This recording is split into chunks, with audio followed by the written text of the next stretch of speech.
Full timer हूँ, social activist हूँ। मंच पे आसीन सभी अतिथिगण को और आप सभागार में उपस्थित सभी साथियों को मेरा सादर जय भीम। साथियों, हमारे साथियों ने कई सालों के प्रयास से यहाँ तक बात पहुँचाई है। मैं शुरू से उनको जानता हूँ। जो नए साथी आजकल आदरणीय रोहतास धनखड़ जी की विरासत को संभाल रहे हैं, उन्होंने बड़ी मुश्किल से दोबारा प्रयास करके उन कर्मचारियों को मोबिलाइज किया है जो अपने पर्सनल सेल से, यानी कि जो आइसोलेशन की लाइफ वो जीते हैं मेट्रो सिटीज़ में आकर, उससे बाहर नहीं निकल रहे थे। तो ये जो प्रयास इन लोगों ने किया है, ये महत्वपूर्ण प्रयास है। मैं इनके लिए बहुत बहुत आभार व्यक्त करता हूँ कि आपने समाज की चिंता करते हुए, अपने लोगों की चिंता करते हुए कुछ इनिशिएटिव्स लिए और इस तरह की कोशिशें आप लोग कर रहे हैं। आज का जो विषय इन लोगों ने चुना है, हो सकता है आज यहाँ आप लोगों को लगे कि इतने पूरे भारत की बात हो रही है, लेकिन चंद लोग बैठे हैं। विषय जब बाबा साहब ने एनिहिलेशन ऑफ कास्ट नाम का एक स्पीच तैयार किया था, वो स्पीच डिलीवर भी नहीं हुआ। उनको डिलीवर करने का मौका नहीं मिला क्योंकि वो अपने सिद्धांतों से डगमगाना नहीं चाहते थे और ऑर्गेनाइजर उनके सिद्धांतों के सामने अपने आप को कमजोर महसूस कर रहे थे, वो उनके सामने टिक नहीं सकते थे। तो खैर, हमारे साथियों ने जो ये विषय चुना है, विषय आप देखें, विकसित भारत, अम्बेडकरवाद से विकसित भारत। आज वर्तमान सरकार ने एक विजन देश के सामने रखा है कि हमें 1947 में जब भारत आज़ाद हुआ और उसके 100 साल जब 2047 में पूरे हो रहे होंगे, तो हमें विकसित भारत देखना है, हमें विकसित भारत तब तक बनाना है। लेकिन विकसित भारत, जैसे हमारे साथी, मेरी चाहत थी कि मेरे एक कहने पर हमारे साथी इंद्रजीत जी ने मौका दिया, तो चाहत थी वो और ज़्यादा बोलें, उनके पास बहुत कुछ था बोलने को। मैं तो बोलता रहता हूँ, ज़्यादा बोलता रहता हूँ, 3-3, 4-4 घंटे भी यही काम है और कोई काम नहीं है। लेकिन वो आए थे, उनके पास यंग जनरेशन के लिए काफ़ी कुछ था, और ज़्यादा मौका मिलता, लेकिन अभी इवेंट की परिस्थितियों को देखते हुए जो भी उन्होंने बात की, विकसित भारत बनाना है तो विकसित भारत अगर बनाना है तो वो अम्बेडकरवाद के बगैर बन नहीं सकता।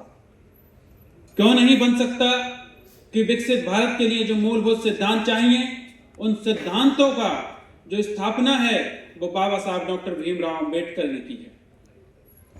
कोई भी देश अगर अपने नागरिकों के साथ समान व्यवहार नहीं करता है, शिक्षा से लेकर रोजगार के अवसर तक, सामाजिक जीवन से लेकर आर्थिक जीवन में, वो भारत, विकसित भारत तो क्या, एक इज्जतदार देश बनने लायक भी हैसियत नहीं रखता। अगर विकसित भारत बनना है तो बाबा साहब के सिद्धांत को, समानता के सिद्धांत को, बराबरी के सिद्धांत को, और उसके साथ एक बड़ा महत्वपूर्ण सिद्धांत उन्होंने जोड़ा। खुशी की बात है कि संविधान में उसको लिया गया है, वो है बंधुत्व। ये समाज, जिस भारतीय समाज में हम रहते हैं, इसमें सबसे भारी कमी रही है, जाति व्यवस्था के कारण रही है, वो कमी है बंधुत्व की, फ्रेटर्निटी की। जाति ने भारतीय लोगों को इस तरह से आपस में विद्वेष में रखा है, इस तरह से एक दूसरे से लड़ाई झगड़े में रखा है, एक दूसरे को नीचा ऊंचा दिखाने में रखा है कि उनके अंदर कभी भाईचारा पैदा ही नहीं हो पाया। आजाद भारत में बहुत सारे लोगों ने कोशिश की, बाबा साहब के विचारधारा पर चल के कुछ कोशिश की, जिसमें सबसे अग्रणी नाम मान्यवर साहब कांशीराम जी का है। उन्होंने कहा कि शोषण करने वालों को तो मैं नहीं समझा सकता, लेकिन शोषितों को समझाकर उन्होंने कम से कम एक 85% पॉपुलेशन का वो आंकड़ा रखते थे कि कम से कम ये 85% लोग तो आपस में भाईचारे को सोचें, क्योंकि ये सारे लोग इस घृणा की जो व्यवस्था बनी हुई है, जाति व्यवस्था, इसके शोषित हैं।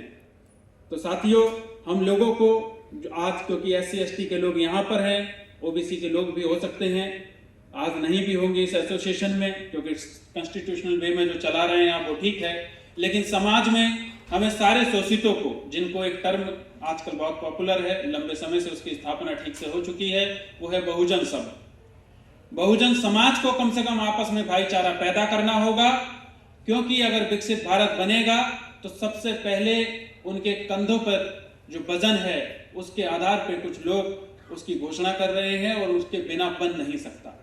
ये वजन, विकसित भारत को बनाने की जो जिम्मेदारी है, उसका वजन बहुजन समाज के कंधों पर है, चाहे उसकी गिनती हो ना हो। हजारों सालों से हमने बहुत कुछ बनाया है लेकिन सिरे नहीं मिला, आज भी वही स्थिति है। तो साथियों, इस बात को समझें कि अम्बेडकरवाद को आज क्लेम करना होगा कि अगर विकसित भारत बनेगा तो उस रास्ते से बनेगा जो रास्ता बाबा साहब अम्बेडकर ने दिखाया है। हम सब लोगों को अपने अंदर ये प्राउड लाना होगा, अपने अंदर ये चेतना लानी होगी कि विकसित भारत की बात होगी तो विकसित भारत का स्वरूप क्या होगा। हम लोगों के लिए तो आसान है, लेकिन जो डॉक्टर अंबेडकर का नाम लेने से बचना चाहते हैं, शर्माते हैं, डरते हैं, उनके लिए मुश्किल है।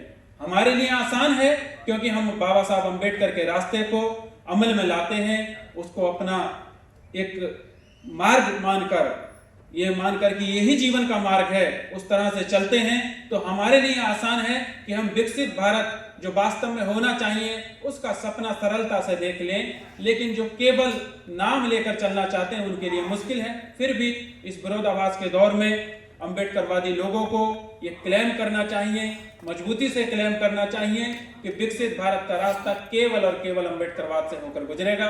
हमारे साथियों ने ये विषय दिया है, लेकिन विषय इस मीटिंग में खत्म न हो जाए, समाज के कोने कोने तक ये बात पहुंचानी होगी कि विकसित भारत 1947 में बनेगा तो वो बाबा साहब डॉक्टर अंबेडकर के रास्ते से बनेगा, उनके सपनों से बनेगा, उनकी विचारधारा से बनेगा। और इस दृढ़ संकल्प के साथ हम लोगों को समाज में जागरूकता फैलानी होगी और अपनी भूमिका अदा करनी होगी। आप लोगों ने यहाँ पर आए हैं अपने व्यक्तिगत समय से निकालकर, क्योंकि यहाँ जब बैठते हैं तो आपके हित की बात कम होती है, समाज हित की बात ज़्यादा होती है। और आप लोग क्योंकि बुद्धि से संपन्न हैं, संसाधनों से संपन्न हैं, तो निश्चित रूप से जब आपके सामने बात होगी तो आप पर कुछ वजन आएगा, आपको कुछ करने के लिए प्रेरणा दी जाएगी और निश्चित रूप से आप लोगों के अंदर जो नैतिकता का भाव होगा उसके अनुसार आपको कुछ ना कुछ करना पड़ेगा।